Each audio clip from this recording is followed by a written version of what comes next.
just welcome you. Thank you. This is the last meeting of the year, and this is as we're emerging from Corona. We're going to be having more meetings next year live, but if we've got really great speakers, we're going to Zoom it. We're going to continue to do that. And it's kind of a mixed blessing. I mean, it was a blessing that we had Zoom, because it kept us together as a group, it kept us engaged, it kept us delivering content to you, it kept us being vital enough for you to send dues, which is really important. And we're hearing from other Wagner societies that they shed a lot of customers or members during Corona, and we did too. But we retained a good number of you people, and we're happy to you, and we thank you for that, because we don't get dues. Well, having a society is a big don't. So we're continuing to program for next year. We have the first 2 programs up. Our first one is going to be a Zoom, but because it was a little inconvenient for the professor, and I'm not going to remember his name, and forgive me, I'm forgetting names really badly lately. But he's going to give us a talk on a book he wrote. Oh, I don't have his name written down here. Wagner, the Conductor. And that's an area of Wagner that is not often covered in a lot of these talks. We talk about his work, we talk about how nasty he was, we talk about his politics, we talk about his marriages and his children and all that, but we talk about him as a conductor? No, because it consumed a vital part of his life when he was young, because that's where he learned the craft of a score, and where he thought he could do better, and why he went on to become the composer that he did. So I think this is going to be a really important talk. Our professor is coming in from Switzerland, so it'll be on Zoom, and we'll get you the links to that so that you can join us.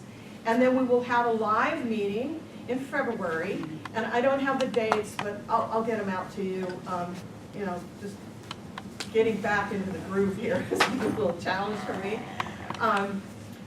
Our speaker is Claudia Stevens, who gave a talk some years ago about Proust and Wagner, and how Proust was very influenced by creating literary leitmotifs and rhythmic prose that mimicked Wagner in a sense, and he was a devotee of Wagner. So she gave this really wonderful talk. And she and her husband have created a new opera, which they'll be debuting next year. Her talk is going to be about Prospero and Wotan, and it's going to be about troubled fathers.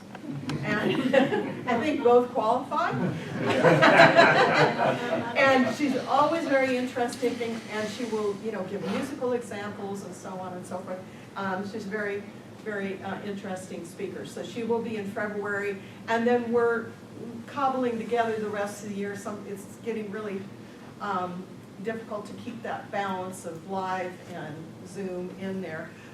We are endeavoring, I think I told you this in the missives I've sent out, that we will try our level best to record these meetings, the live meetings, so that we can share them with the people who've now become dependent on coming to us via a Zoom or a video. So we'll endeavor to do that, but electrons happen, and sometimes we don't get the success that we would like. So we'll do the best to capture the content today.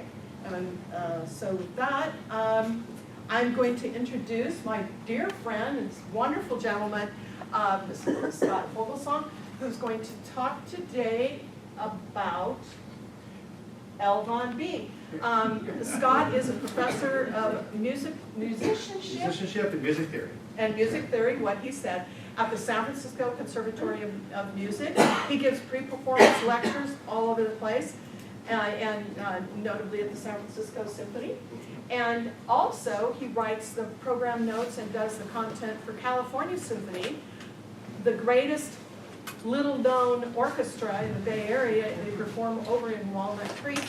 I was at their opening concert, and it was absolutely terrific. So anybody can get over there on BART. It's a short walk from BART down to the theater. It's a beautiful theater, a terrific orchestra. And Donato Cabrera, who was formerly with the San Francisco Opera as musical assistant to Donald Runnicles, and he also was the conductor of the symphony's student orchestra, youth orchestra? For a little bit? Yeah, for a little bit. And now he's in Walnut Creek with the California Symphony. He's also down at the Las Vegas Philharmonic. Yeah, Las Vegas Philharmonic, yeah. Yeah. I write for them too. So. Oh, you do? Okay, well, listen, this guy's a jack of all trades and a master of all trades, too. So, ladies and gentlemen, welcome Scott. Oh, thank you. Thank you. Oh, and cell phones off, everybody. Cell phones off, cell phones off. You know, we had planned this for a couple of years ago, simply because what we wanted to do was celebrate Ludwig van Beethoven's 250th birthday. We're 2 years late. But we have a certain little something called a pandemic to thank for that.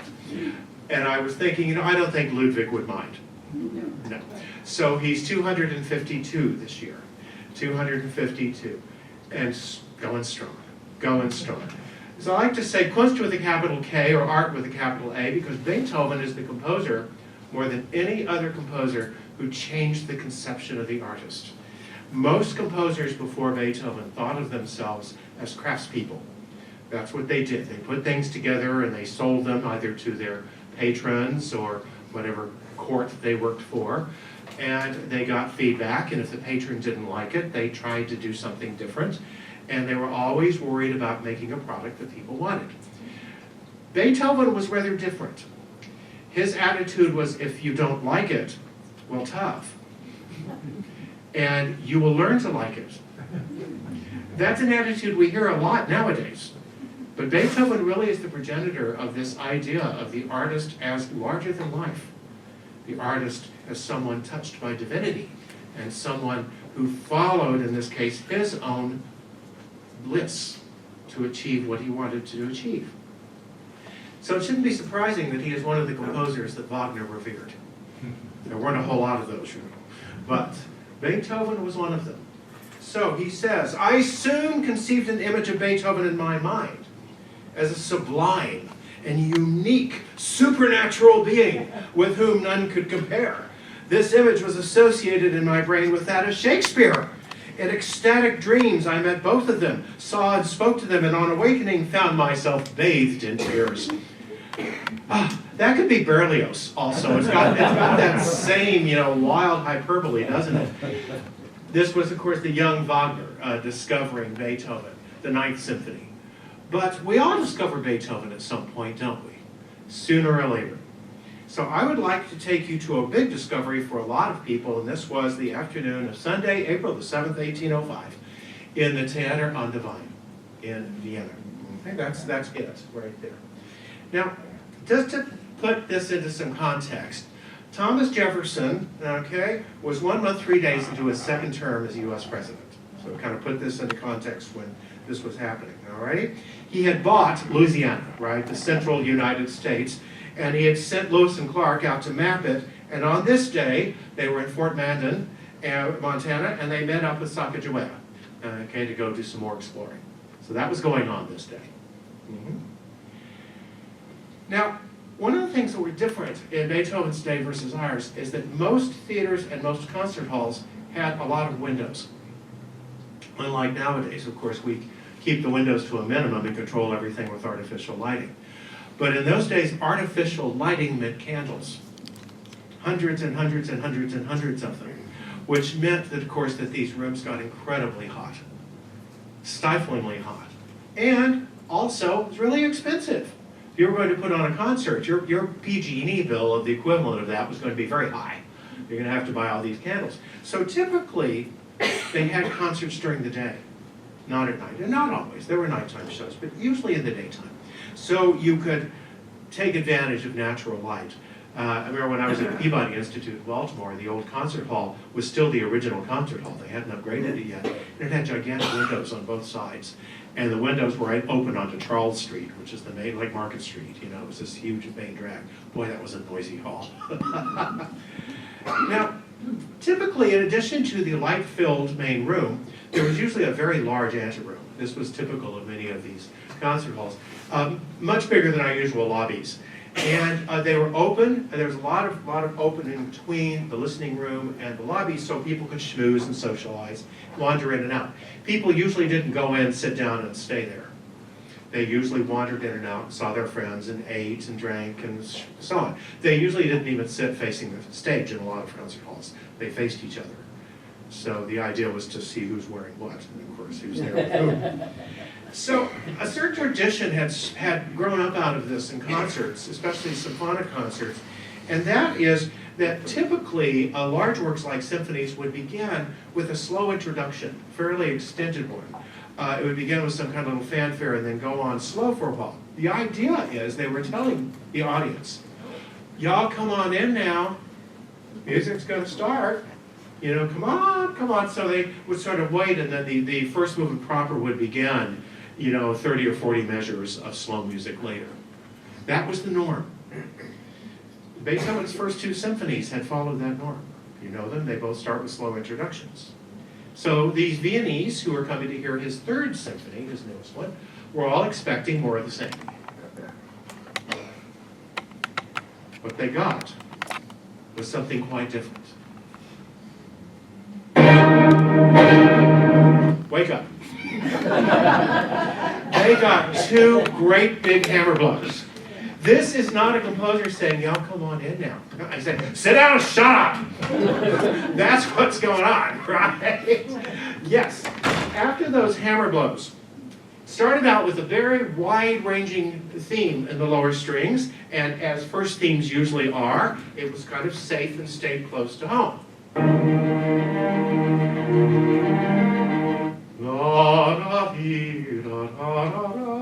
E flat major, right? And then out of nowhere came this note, which was completely out of the key, totally out of the key. Those of you who have had some music, okay, it's a C sharp in the middle of a theme in E flat major. It's like a pie in your face.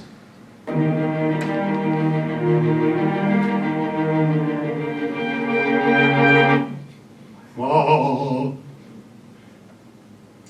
The first theme is supposed to be a point of rest. You're supposed to be sort of like this.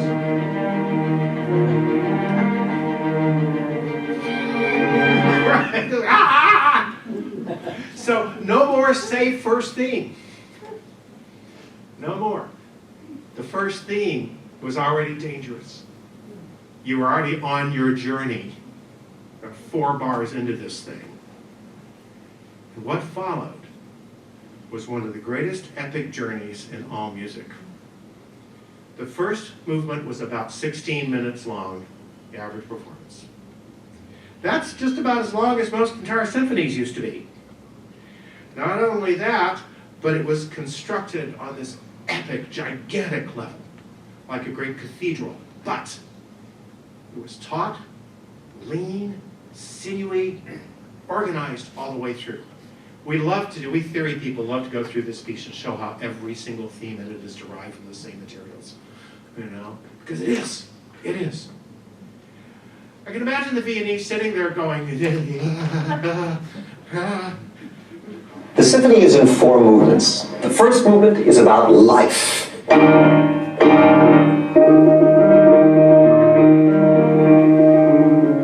It's about youth, hope, joy, frustration, anger, confusion, celebration, and above all, energy. The second movement concerns death.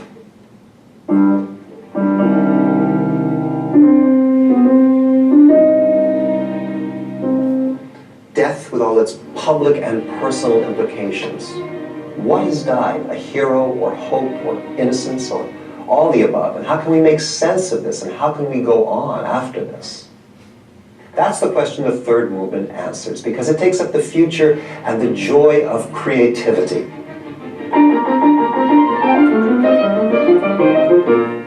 And then the fourth movement is a shameless show-off piece. It's a kind of musical decathlon based on an absolutely inconsequential bit of musical fluff.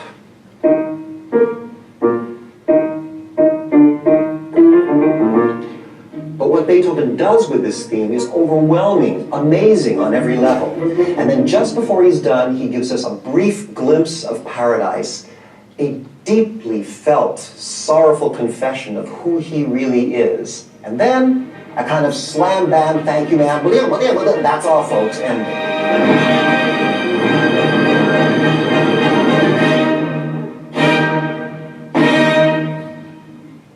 So after that first movement, we get a funeral march, as Michael says, of devastating, appalling bleakness and tragedy.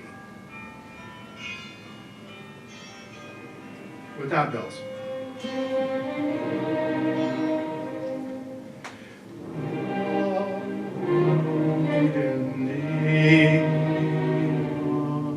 It never really lets up either.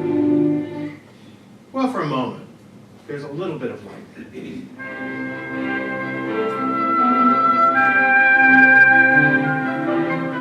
Oh, sorry.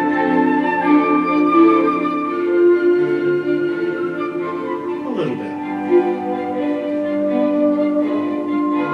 And then it gets a lot happier, again, as Michael said. The third movement, which is happy and exuberant and wonderful.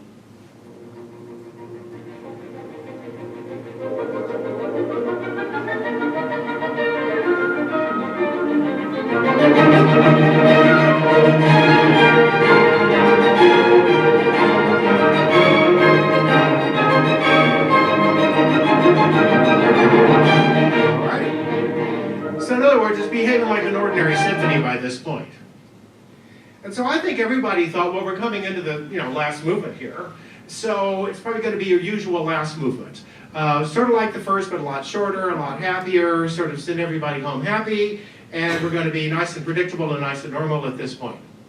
That's what they thought.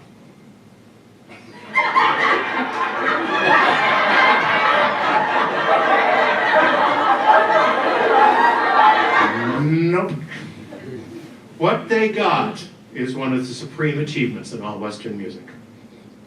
The finale of the Eroica is a miraculous conception that's carried out perfectly and brilliantly. It starts out innocently in a little tiny contradance that Beethoven wrote back in 1795. He wrote it for the Redotensaal, which is the ballroom in Vienna. And he wrote a whole set of those, just as Haydn and Mozart had. And he wrote this very nice little dance.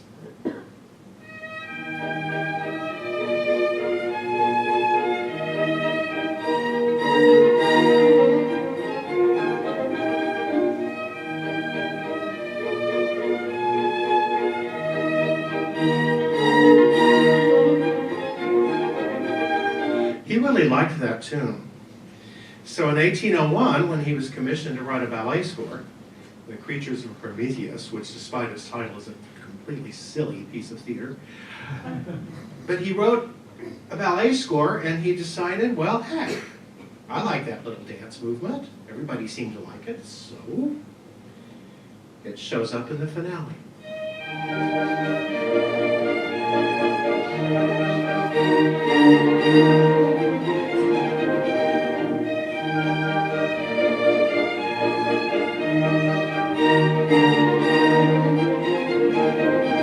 All the gods and goddesses, right? So he liked it so much that he used it for a set of variations for piano. And we originally called them the Prometheus variations. We call them the Eroica now. But what's interesting about the Prometheus/Eroica variations is that he started building the variations not on the tune, but on its bass line, the underlying bass. There's the tune, right?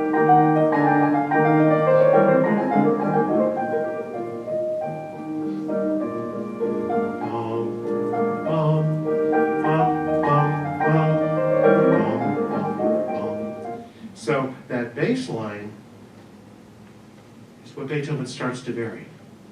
And then that little tune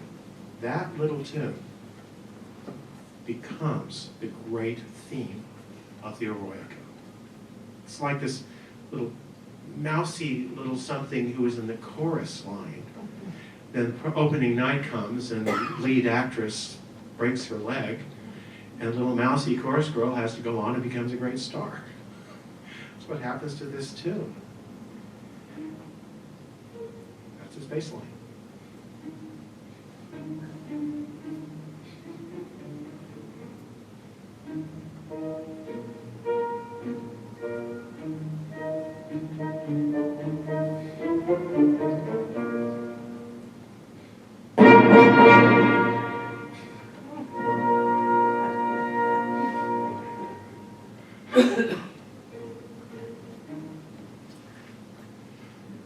Yeah, that's what he's going to do. So here's how he does it. The movement's in three big parts. Three big parts, and each part has a share of some variations.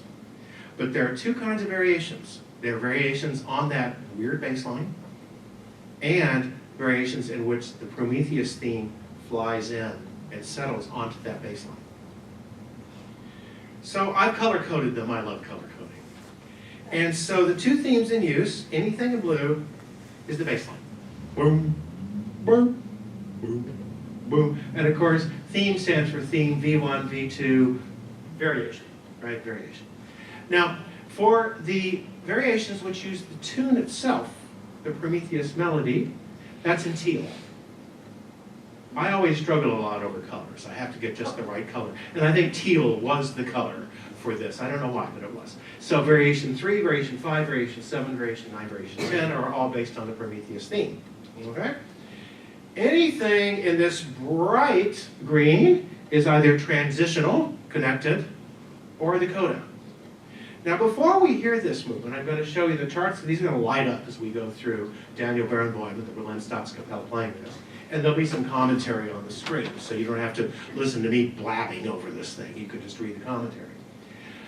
But just imagine sitting down at a desk with your manuscript paper in front of you and facing that little contradance, its bass line and its theme, saying, I am going to write not only an entire symphonic movement using these materials, which is hard enough already. What are you going to do? But I'm going to make this one of the great expressions of the human spirit. I don't know if he set out to do that, but he did. How, it seems so perfect when you hear it. And yet, there, at one point, he had to squeeze it out of his brain, like toothpaste, bit by bit. So here we go.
themselves a very stiff drink after that one, I think. We sometimes say that something changed the world, and often it's hyperbole, but in this case it's right. This really did. This piece did change the world. It really marks the dividing line between classicism and romanticism. And the symphony would never be the same again. After this, you could not go back to writing a nice domestic little symphony after he had done this. So how did he get there? How does a human miss this point? Well, his beginnings, Bonn, Germany, part of the Habsburgs' realms. His father and his grandfather before him were court musicians. His grandfather had been a very good one. His father was not a very good one at all. Ludwig played viola. That was his instrument of choice in addition to the piano. By the time he was 14, he was salaried by the court. And by the time he was 22, he left to go to Vienna. And he was really a very promising young composer by that point. But he wasn't all that successful in his early years as a composer, especially in Bonn. For example, look at this, 14 years old, mind you. They perhaps could be respected as the first attempts of a beginner in music, like an exercise by a third or fourth form student in our schools. In other words, you're Beethoven, you got to start somewhere, right? And he did not impress right at first. But you know what's fun? Is all of this very early music of Beethoven, the Bonn music, before he went to Vienna, the Bonn music. There's some real jewels in there.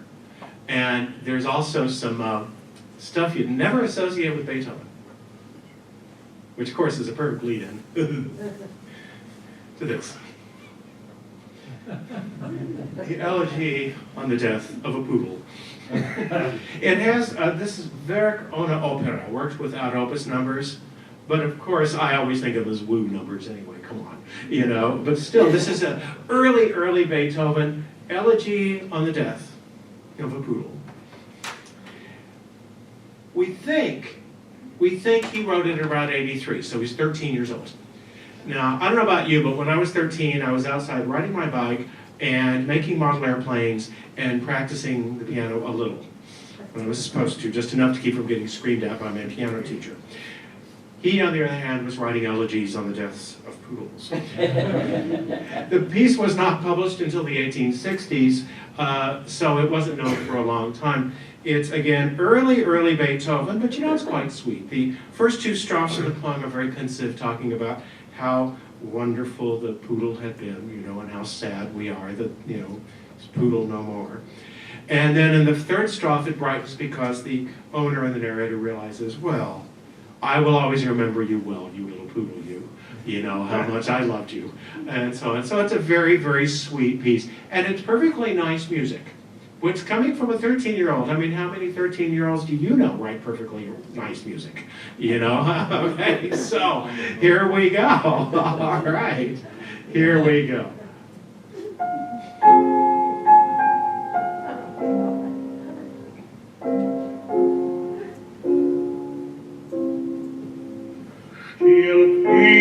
Immerhin es welken ja so viele der Freuden auf Lebensbahn. Oft sie sinken in des Mittags Schwüle, fängt schon der Tod sie abzumähen an. Auch meine Freude, du, dir fließen's Herben, wie Freunde selten Freunden Wein.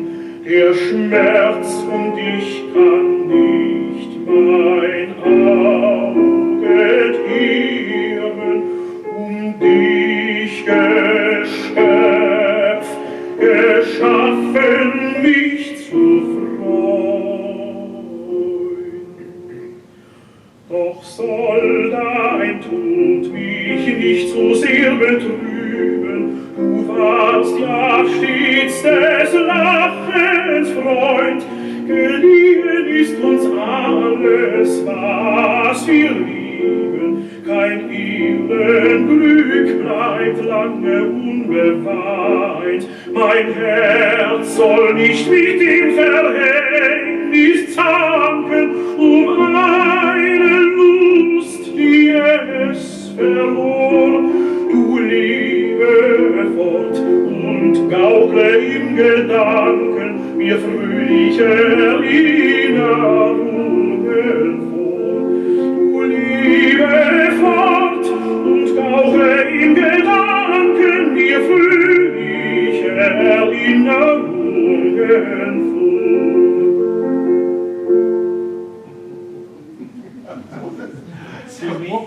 Yeah, so yes, yes. Who wrote the German lyrics?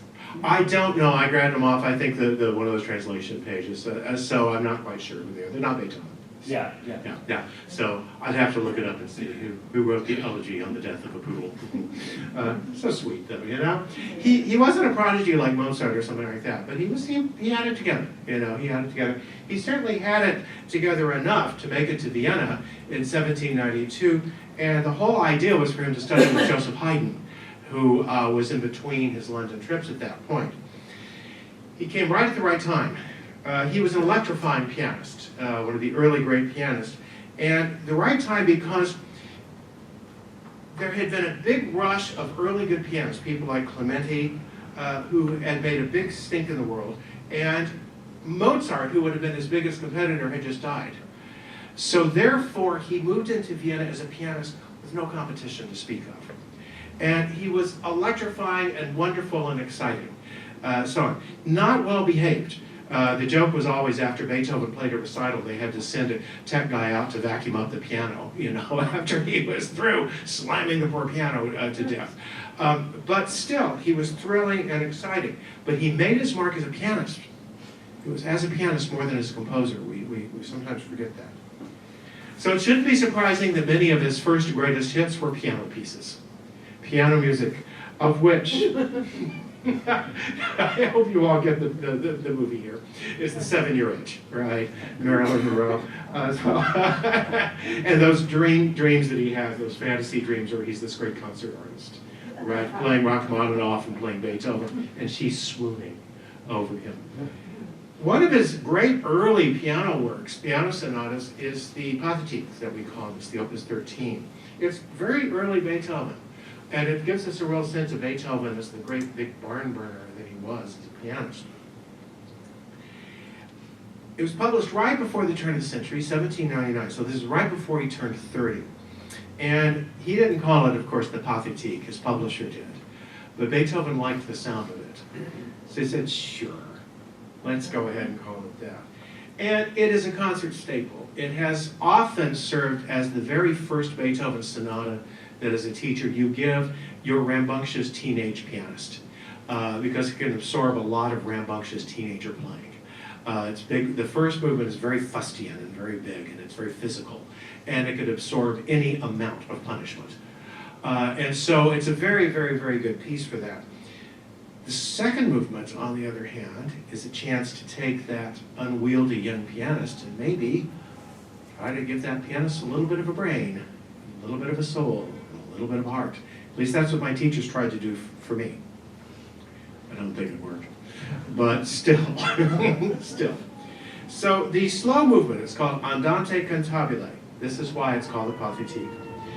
There's an old story about Beethoven, and the story is that he wasn't a good tunesmith. He couldn't come up with melodies. And it's true that he had to work at it a lot harder than many other people. Mozart could just shake his sleeve and out came half a dozen beautiful melodies, you know. Beethoven had to sketch and work at it. He was not a natural tunesmith, but he was a good one. When he wanted to write a beautiful melody, he could do it. He could do it. And this is one of his best. So the movement is in what we call first rondo form, or slow movement ternary. It's an ABA form. ABA form, you have a big A section, which then has a contrasting B section, and then goes back to the A section. That's how it works. It's a fairly simple form, and it's used for a lot of slow movements of things. It's very convenient. Here's how it looks. The reprise is in an incipient three-part song form. Well, that sounds techy, doesn't it? You know I'm a theory teacher, right? But it's because the first part has 4 phrases. The third part is a small version of the first. That's why we call it incipient. It's a three-part form that doesn't quite make it. All right, and then the contrasted middle part. Okay, that's what that is. Then there's an excursion. This is the contrasting part, which is a double period, as you hear it going along. So two periods put together. And then the reprise, back to part one only. The reason I do this first is to kind of give you a roadmap through the piece, because then you're not just sitting there thinking, oh, isn't this pretty? And then we all drift off and lose track. This will help you to see where you are within the piece. But if the visual isn't that helpful for you, we'll just close your eyes and let Marie Pariah play this piece as beautifully as Marie can do. Here we go. Here's the cover.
It's always interesting to realize that is an early work of Beethoven. He was still a very young man when he wrote that wonderful piece. It's also interesting to think that not that much time stands between this and the Eroica Symphony. It's not very much. Not very much. 6, 7 years maybe. Something had to have happened. Well, something did. So right around 1800, Beethoven began realizing that he was losing his hearing. Now, it should be emphasized he wasn't so much going deaf as he was developing severe tinnitus. Okay, that's what was mostly happening. But it was making him deaf. He couldn't hear over it. He couldn't admit this to anybody. I mean, how can a musician admit that they can't hear at this? He was already a rather touchy sort of person, and he was irritable, and this certainly did not make that any better. Any better. He kept hoping it would either go away, which, I mean, some forms of tinnitus do. This apparently was extremely severe. It was caused by a viral. We think that's probably what happened. So it probably was, it was very severe and permanent. But he tried doctors, quack doctors. He tried everything. He practically tried crystal healing. I mean, you name it. He tried it, and it just got worse and worse. And we know at one point it became the point where he really didn't think he could go on at all. As Beethoven's personal crisis deepened, his doctor suggested a retreat to a small country village, away from all the noise and intensity of Vienna. But the quiet of the countryside could not bring him peace.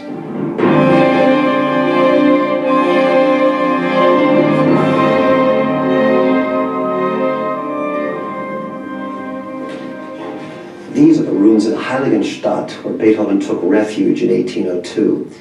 He was hiding out here. He hoped that the quiet of the countryside would bring him relief to the distortions in his hearing, and he needed time just to get himself together, to face the decision, literally, of whether to live or to die.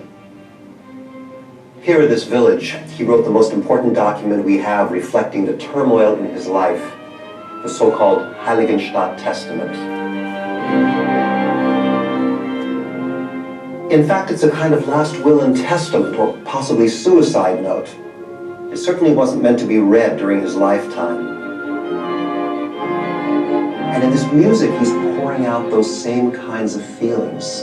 Being lost, being abandoned, not knowing which way to turn. If you think about it, for a musician, this is about as horrible as it gets. He, of course, did not do himself in. The Heiligenstadt Testament itself was in his papers. Nobody ever read it during his lifetime. It was found later on. It's often used in lectures about the slow movement of the Eroica Symphony. That's what Michael's using it for here, the tragedy of that movement. But the same time as this, he was working on the slow movement of the Eroica. He was also working on the finale of the Second Symphony, which is one of the most joyous, optimistic things he ever wrote. Which tells me actually a lot more, because it tells me what this man's indomitable spirit was. What he could do amidst of all of this grief and fear. Is it going to get worse? What's going to happen? He could write something like the finale of the Second Symphony. It's out of this crucible, I think, fear, tragedy, despair, and ultimate triumph to go on. This is what brings us to middle period Beethoven. This is what transformed him. So Fromm, the composer who wrote the lovely Pathetique Sonata and the Elegy on the Poodle and so on, he stops writing music and he starts hurling thunderbolts. He's like Jove. I mean, look at this list alone. The Second and Third Symphonies, the Kreutzer Sonata for violin and piano. It turns the simple medium into a full symphony. The Third Piano Concerto, one of the most extraordinary introspective works ever done. He got working on that opera of his. Took him a long time to get there. Leonora, which is what it was called for a long time, and then as of its fourth production, he finally changed the name to Fidelio. To Singspiel, that is an opera with spoken dialogue. The Razumovsky string quartets, which are to the string quartet what the piano sonatas are to the piano. There's extraordinary achievements. And there's many more. I'm just giving you the high points here. 1808 is probably his peak. That's probably it, probably the apex. 2 symphonies, numbers 5 and 6. 5, of course, one of the most famous pieces of music in the world. The 6. The 2 gigantic piano sonatas, the Waldstein and the Appassionato. The 4th piano concerto, which pretty much rethought how concertos work and what they're like. And his one and only violin concerto, which is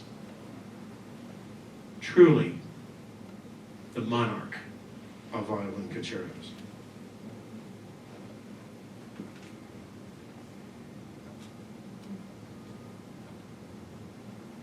Violin concertos, really up to this point, were almost chamber pieces.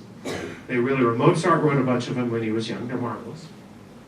But typically, small orchestra, a lot of give and take between violin and orchestra. The violin is an equal among equals more than anything else. When Beethoven finally wrote a violin concerto, he rethought the whole idea of it. He wasn't about to write a routine piece. What he wrote scared the bejesus out of everybody. Of course, nowadays, we accept it as being this extraordinary cornerstone of the literature. But that didn't happen for a long time. For most of the 19th century, violinists wouldn't touch it with a 10-foot pole. They were afraid the audiences would walk out on it. It scared people. It scared them. A lot of people didn't think it could be played. Or if it could be played, it wasn't worth the trouble.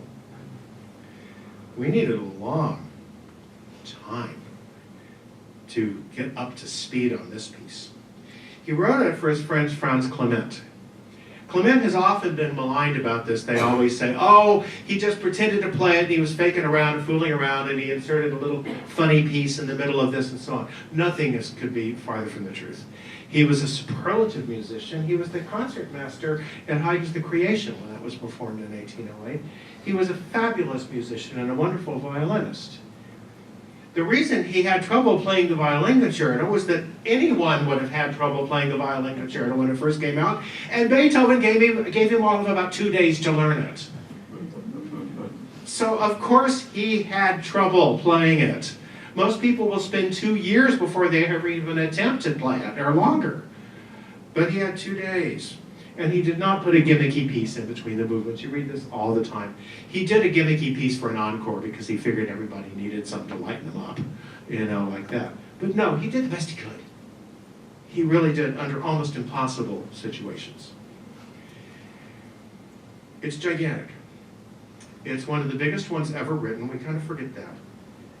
But it's a quiet concerto. It's not a big loud one. As Sir Donald Francis Tovey says, most people complained quite as much of its insignificance as of its length. All its most famous strokes of genius are not only mysteriously quiet, but mysterious and radiantly happy surroundings. I mean, everything about this piece is a contradiction. Michael Steinberg says, the function of the violin in Beethoven's concerto is to be decorative, fanciful, capricious, more often a commentator than an initiator of ideas. He wrote it to Clement's strength, and this is music, therefore, for a violinist with a light hand, one of an indescribable delicacy, neatness, and elegance, and extremely delightful tenderness and purity. So in other words, to add insult to injury, this is not a good concerto for your basic gut-busting virtuoso violinist. The violinist who plays this has to have the soul of a chamber musician, the heart of that, and the chops of a Heifetz, and the courage of a race car driver. There aren't a lot of those people out there, trust me. Most of the people I hear play this concerto bomb. They just don't have what it takes. And that's not maligning them. Most of us don't have what it takes. Nathan Milstein, on the other hand, did. This was an artist of absolute lyrical purity, beautiful tone, sensitivity, and a technique that could do anything. So that's who we're going to hear it. After we hear that mysterious opening, what concerto would ever open like this?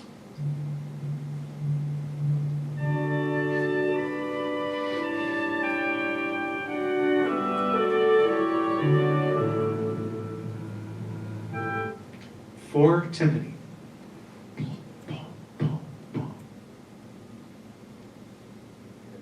Doesn't sound like it's starting. Then this really unsettling use of tones that don't belong in the key. It's almost like a copyist made a mistake or something.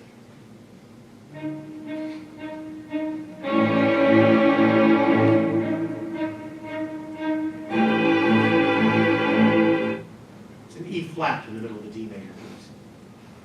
It's not as shocking to us today as it was then. And the incredible flights of lyricism.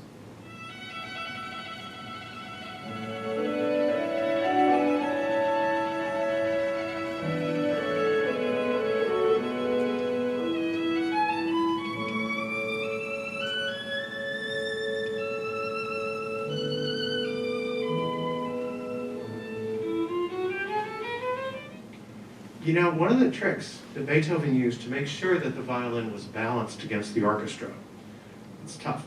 Orchestras are big, violins are small. And a lot of times you go to see a concerto and the orchestra's moving along and you see this poor schmuck on the front of the stage, you can't even hear them. You know? One of the ways he did it is that he wrote the violin very high in its tessitura, very, very high. Which means that a lot of the magic the violinist is required to do has to happen in the space about that big. Up here. They're not down in there. They're up in here. So they only have maybe an inch of string to work with. One false move, it goes out of tune. Too much pressure, it gets harsh. Too little pressure, it doesn't sound.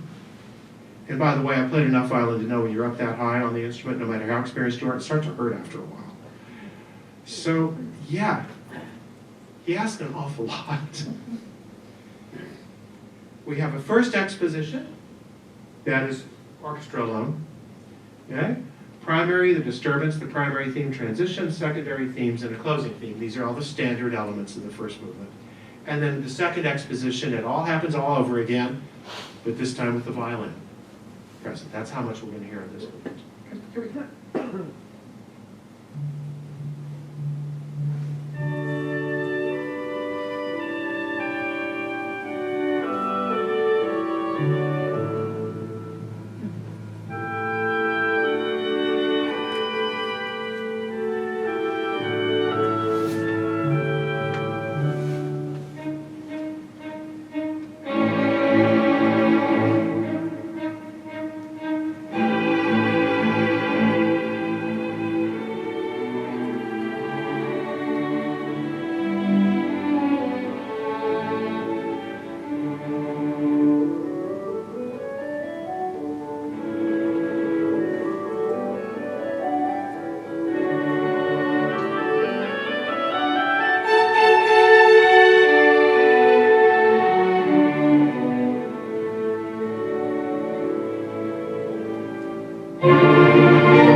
Not all middle period Beethoven is stormy, but it's all revolutionary. And this piece, again, violin concertos would never be the same. As a matter of fact, the next person to have the nerve to write another one was Mendelssohn. There were other writers, of course, but we don't play there. I mean, who plays Ludwig Spohr's violin concertos anymore, right? You know? But still, you know, they're nice, but hey, you know. Now, what's interesting is he reached a peak in about 1813. He was the house composer for the Congress of Vienna, decision to, you know, carve up, you know, Europe and so on. And then he started going through a lot of severe personal crises with his family and his health. And it's almost as though he got tired of composing.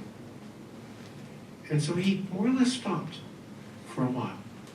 We don't have any major Beethoven works, 1814, 15, 16. He was working on pieces, but we don't. And those late years, he aged very rapidly. He did. There's a picture of him around 1823. Now look at him and realize he's 53 years old. Okay? And people described him, of course, as looking, you know, way older than he was, and acting way older than he was. So much said, listen to this, as someone who knew this, this is a beggar. He was so dirty in his dress, and in manner like a bear, sulky and froward. He laughed like no one else. It was a scream. He would call people names as he passed them. He was avaricious and always mistrustful. He even got thrown in jail once. One of the constables thought he was a homeless person. Until somebody said, "Oh, yeah, that's Ludwig van Beethoven. Let him out of there." You know, not. He was suffering from a lot of issues. One of them was the aftermath of a lot of drinking. He was a very heavy drinker, and there's no question he had cirrhosis, problems like this. And as he got into his late years, he began writing, rather than writing these great big huge works that had been his characteristic before, he started writing much more intimate pieces. A lot of string quartets, and a lot of piano sonatas. Now the mythology is that he did that as an artistic decision, to move in close to bare his soul in these more intimate forms. That's part of it. But the main reason is that Vienna was no longer hospitable to the arts. We must remember that after the Congress of Vienna, Vienna turned into a police state. Under von Metternich, midnight knocks at the door, artists hauled away to secret prisons when they displeased the government. This was Schubert's Vienna. This was the Vienna of Schubert and his friends the playwrights and poets that got hauled away.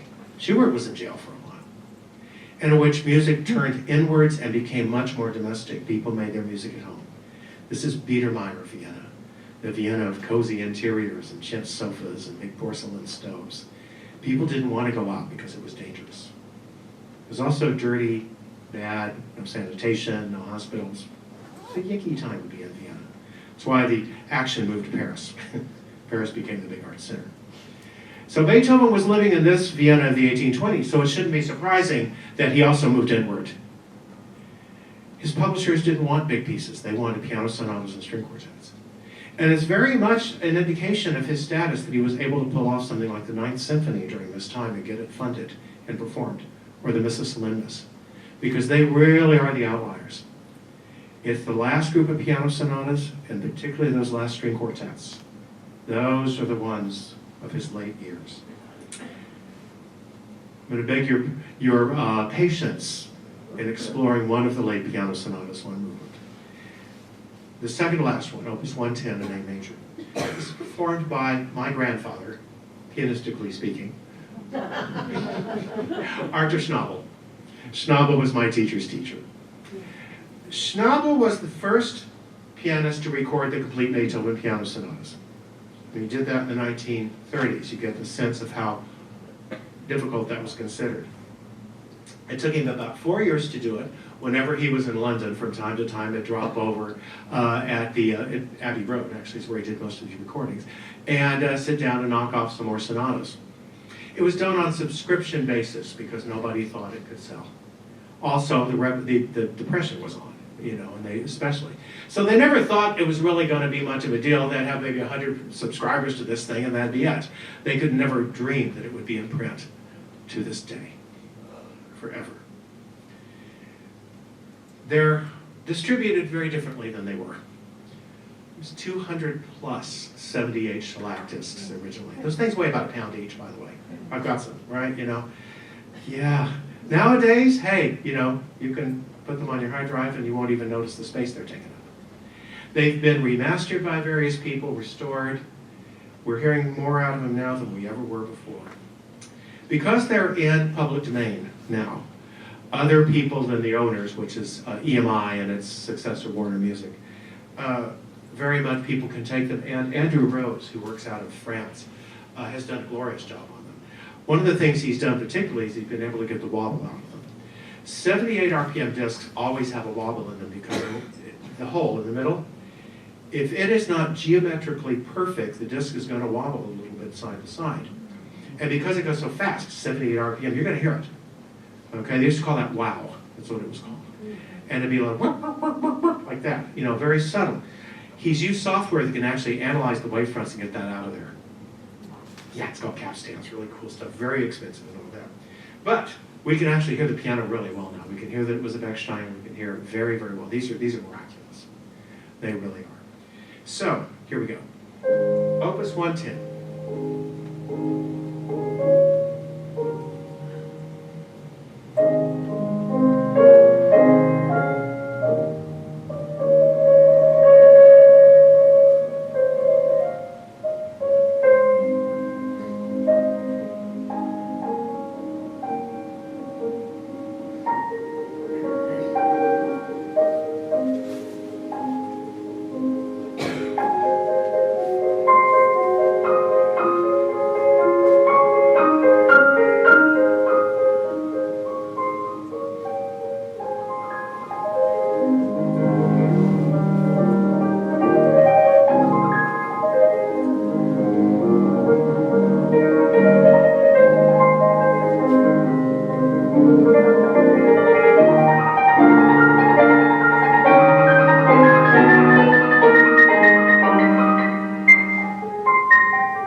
To this day, I don't believe anybody's topped that performance of that movement on record. It's one of the most exquisite there is, although everybody's recorded the thing, and a lot of people have played it gorgeously.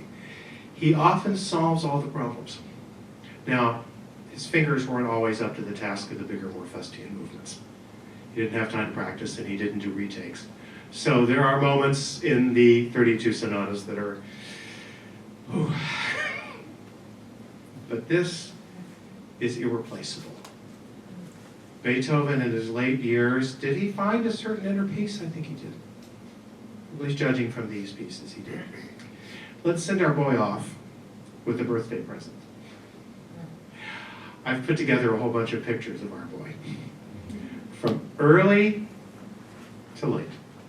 And to accompany them, Michael Tilson Thomas and the San Francisco Symphony, playing the last part of the Leonora Overture No. 3, one of the 4 overtures that Beethoven wrote for his one and only opera, Fidelio. And this is probably the most popular of them all. Beethoven, from very young to the last portrait we have of him still living. Yay! Let me tell you one thing about it. You will never get tired of him. And you will never feel like you understand him. Yes, I don't. Which means he'll never let me down. He'll never be same old, same old. I'll think, what, Beethoven again? No. Never. Never. I first started learning Beethoven when Dwight Eisenhower was president. And I'm still learning it now. And we will all keep learning. So Beethoven, don't leave home without it. Thank you, everybody.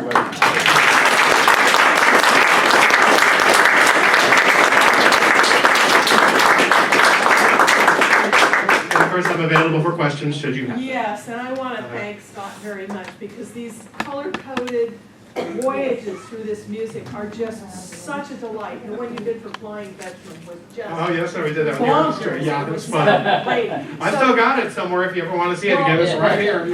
I think, did we do it here and tape it? We did it twice, actually. We did it here in person, and then I did it online for you on Zoom, and I did it again on there. I also did it for the Tri-Cities Wagner Society in North Carolina. So they've also seen it, yeah. Triangle. So, Questions for Scott, Questions everybody? pour I moi. mean, this really was fabulous, and I love Beethoven. Good, how can you? You know, goodness, you know. Go ahead, ask questions. If you have any for me, or if I've been so breathtakingly thorough, then I that's wanted to okay. ask one, Yes, if I ma'am. might. Of course. With the first piece you did, the violin concerto, I know there was a very active press all over Europe, There was. and they had many newspapers that Yes, they published a did. morning, an afternoon, a daily, a nighttime, an overnight, and so on. Do we have any information on reactions that might have been in the press to his violin concerto, the first piece you did? We have newspaper reaction to all sorts of things, including that. One of my absolute favorites is a reaction actually to the Eroica, as the newspaper review. I'm just going to paraphrase here. It says, Beethoven's friends tell us that this is the music of the future. And if we don't understand it, it's because we really are not educated enough to understand this. And that if we wait for a while and keep studying, we just might understand it better. And all I could think of is, I've heard that every time some dweeb writes some incomprehensible modern piece of music that's obviously nonsense. And then you ask them and they do the blah, blah, blah, and then they say something, but you know, the public really has to be educated to come to understand my music. And I will tell you a story, this is fun. I actually was at a symposium that Conservatory ran ages ago of a very well-regarded modern composer, I won't say any names, but they had done a number of his pieces and so on. And somebody in the audience said, sir, you are, I think he was 90-something years old at that point, he said, and to this day you're well thought of in the profession, but you don't have an audience. Does that bother you? And he said, no, he said, is that, you see, people have to be educated to come to understand my music. And I'm sitting there going, shut up, Scott. Sir, I have degrees from major conservatories. I am the chair of music theory at one of the major conservatories in this nation. I have studied all kinds of music. Believe me, I'm an educated musician, and I can't figure out what the hell you're doing in your music. I didn't say it. But I'm sitting there. Yeah, but you hear that. Now, the fact of the matter is, in Beethoven's case, it was right. It was true. It's true with Wagner as well, right? We needed some time. But most of the time, it isn't. So, but Beethoven kind of opens the door for that. The stories about Franz Clement doing a little funny little piece between two of the movements is out of a newspaper thing.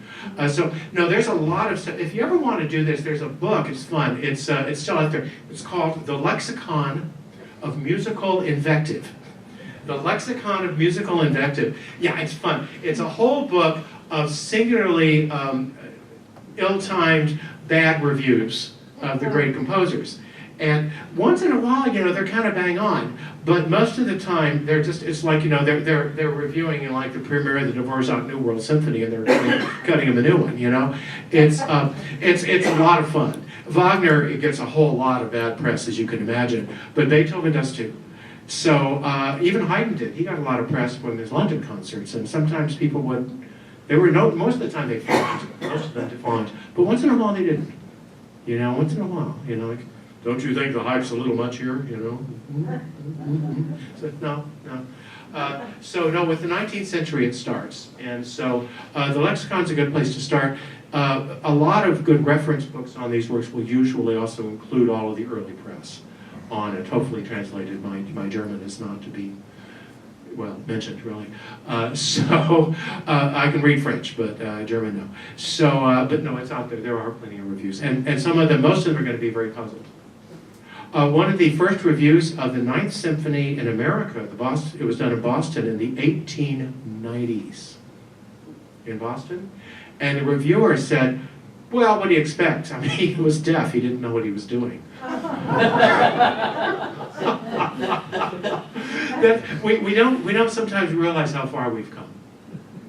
We have, but that people could not deal with the last movement of the Beethoven Ninth for a long time. That a reviewer in Boston thought it was, he was deaf. Yes? You closed with "Never Leave Home Without Beethoven." Absolutely. Is there anyone else that you can say that about? Yes, there are a few. Never leave home without Bach. Never leave home without Mozart. For me, never leave home without Haydn because I'm a Haydn boy. Brahms. Oh. How about Wagner? I love Wagner. Never leave home That's right. I'm more of an instrumentalist than an opera person, so my heart tends to go more towards the big instrumental writers. But where Wagner is concerned, I have a thing for all the big instrumental things out of the operas. Some of my joy music are things like the Lohengrin Prelude and the Meistersinger Act 1 Prelude. That's one of my It's also an orchestral test piece for me. Recordings and so on. Can they do this? Can they do the Meistersinger Prelude and really pull it off? Can they do it? So I have that. Just last night, I'm not kidding you, I was listening to the Siegfried Adele, which I adore. So, but I am mostly instrumentalist, but I have also spent a lot of time with the Wagner operas themselves as well. It's just opera is not my main thing. I'm mostly an instrumentalist. Orchestra wonk primarily, piano second, chamber music third, art song fourth. So that's where I go. So my desert island music, for example, like the second movement of the Beethoven Second Symphony, that's one of my desert island pieces. There's that. The Brahms late piano music. Oh. Wow. He's so close to us. My grandmother could have met Brahms. He would have had to come to Houston, but.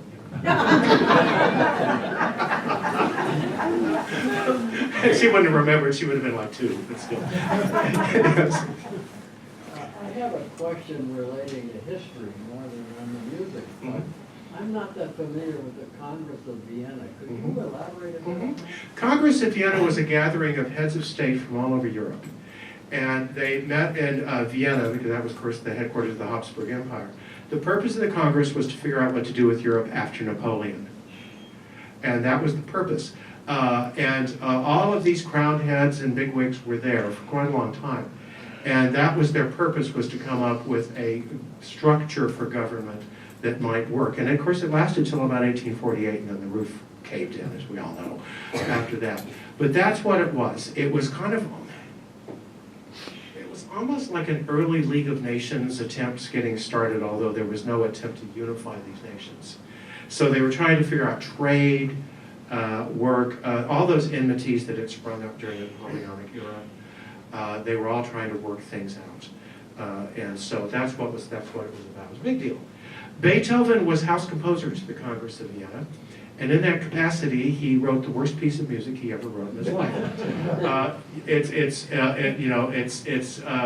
the something moment. I can't remember the name of it. It's an oratorio, and the text is all these fawning text about this duchess of this and princess of that, and so on. So, but he was the house composer for that. So with that, that's what was going on. It's worth looking up. Worth looking up. Congress of Vienna. Europe after Napoleon. Big changes. Big changes. Other questions?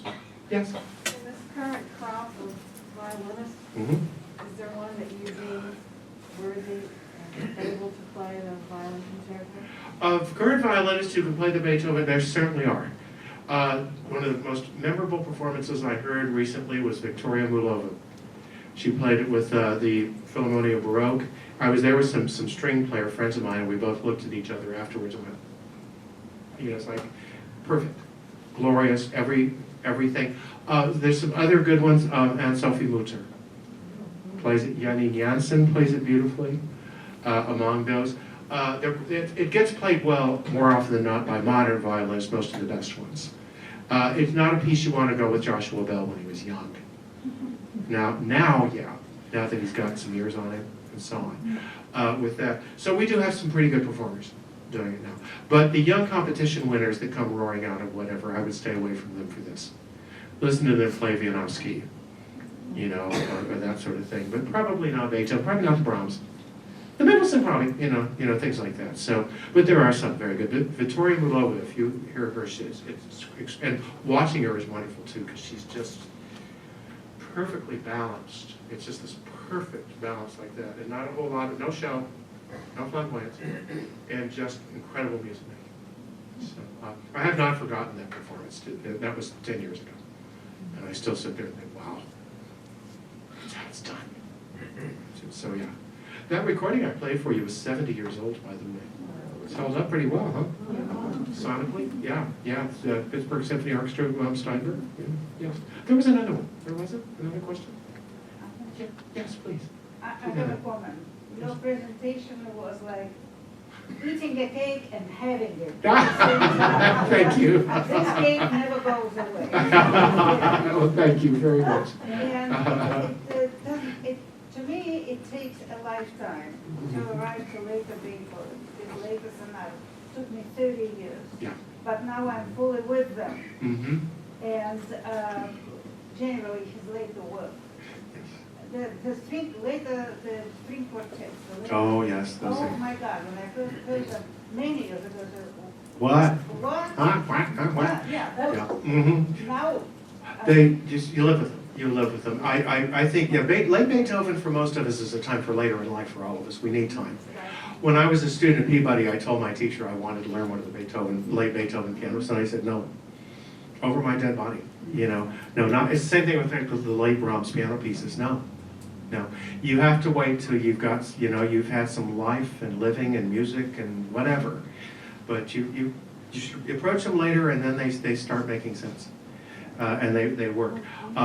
And younger, they may just seem long and slow and all that. I've been writing notes on them quite a bit. I did a set of notes for the Emerson Quartet this year that I did in the last tour, and they were doing a couple of the late ones. And I've done a lot of the Tagas Quartet notes, and they also play these pieces supremely well. And so to write a program note, you really have to get deep to a piece of music. You may have to say something very telling in 2 or 3 sentences, but it's going to have to be very telling in those 2 or 3 sentences. You can always spot a program note as somebody who's just copying the Wikipedia article, versus really getting into the piece. And so I completely agree with you. Late Beethoven, it's a time for people in our lifetime.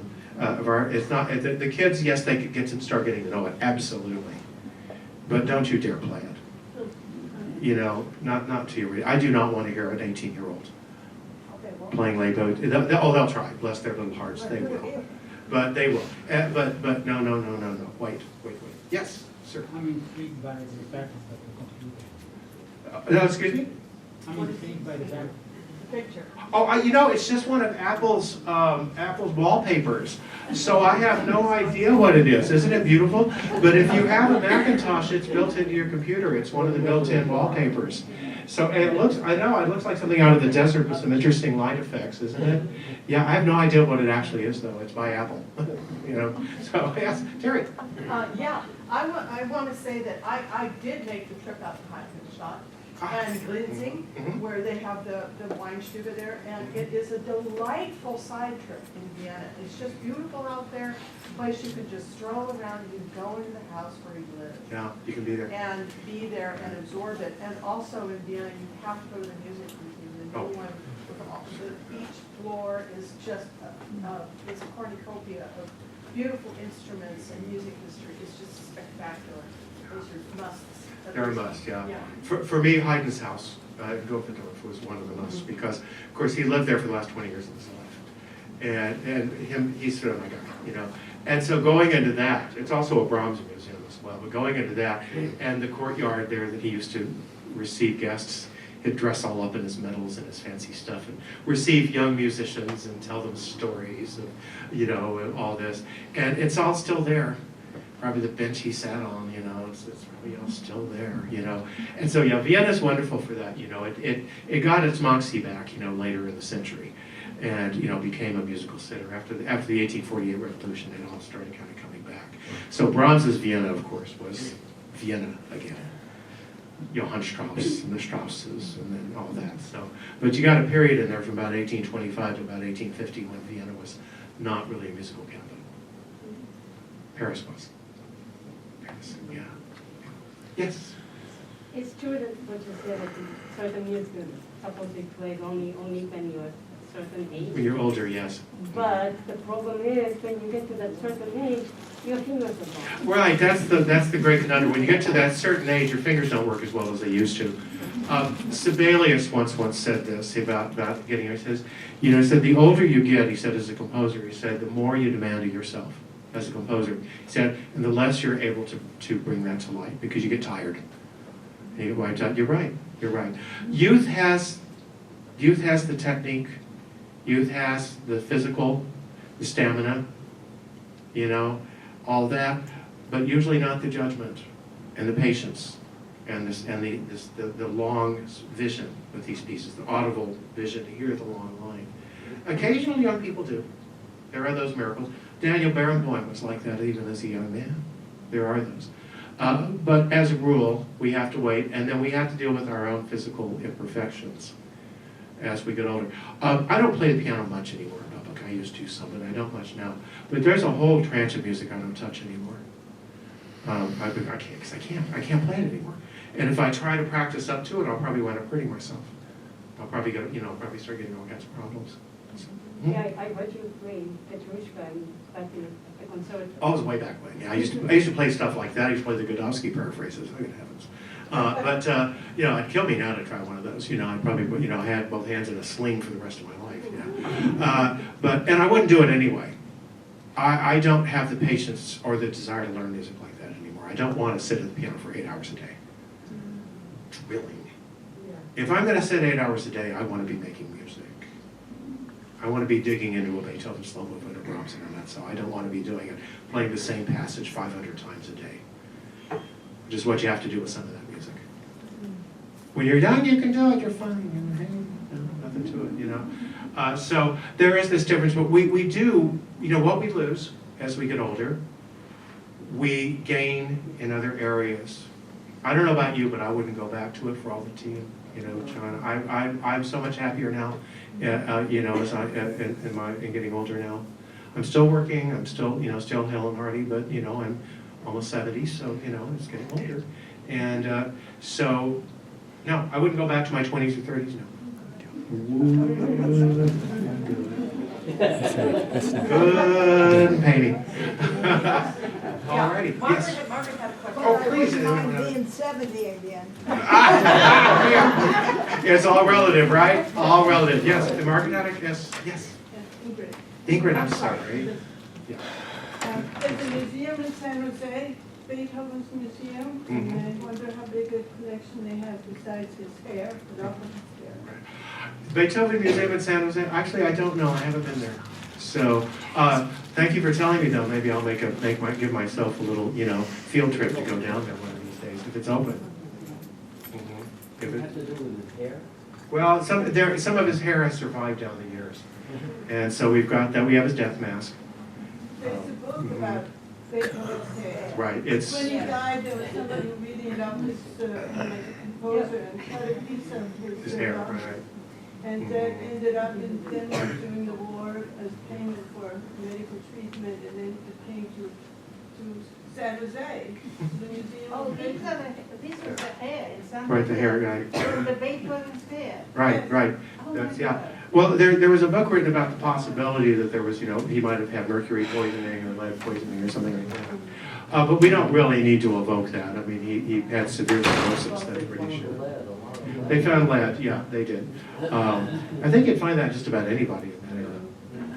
Yeah, just about anybody, because I mean, there was lead in water. Yeah, so, but those sort of, but it's worth going. I think I might go there to see what they got. So, all right, are we there? I think we need to stop. It looks like it's probably Thank you, our everybody, for being reservation with is us. over. And thank you.